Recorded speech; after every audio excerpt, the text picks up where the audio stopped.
Good morning, everyone, and welcome to my first show at ACY Securities. It's a real pleasure to be here. I'm the Chief Economist, Clifford Bennett.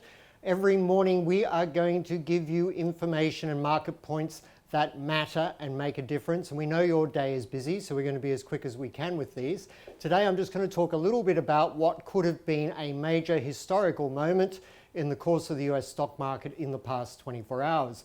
You will have all seen that US stocks were marked significantly lower after the Fed came out. Jerome Powell, the chairman, came out and said, well, probably there are going to be some interest rate hikes earlier than previously thought, as well as tapering earlier than previously thought. Now, this is in line with my overall sort of thesis, if you like, that there is a tsunami of inflation headed our way. And that is across the world, but particularly the case, I would say, for the United States and for Australia.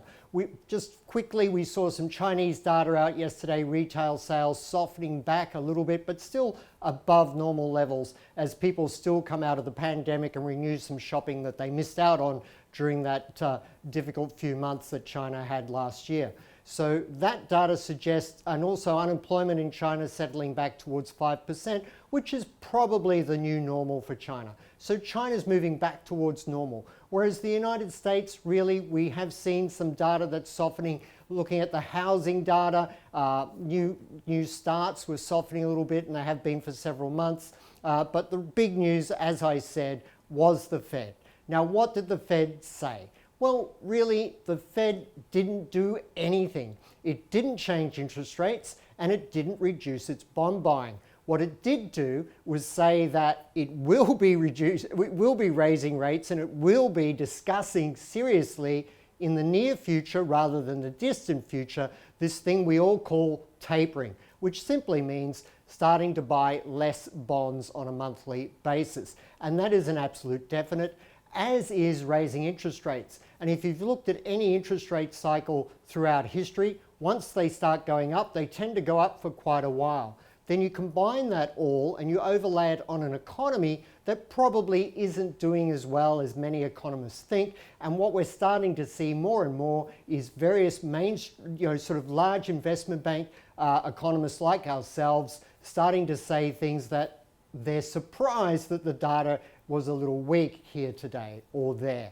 And we're going to see a lot more of that as people aren't really picking that a whole lot of economic activity in the United States was brought forward by those stimulus measures. And remember, the stimulus measures in the United States were equal to 30% of the annual GDP of the United States. So even with a 30% of GDP influx of stimulus spending last year, the US economy still operated below its 2019 level. So this is not a euphoric economic situation by any means. Sure, data looks good because it's starting to be numbers now based on pandemic levels. So of course they're going to look good, but we're still struggling to get back to where we were for the US economy in 2019, with a large proportion of jobs lost in the US during the pandemic still not returned.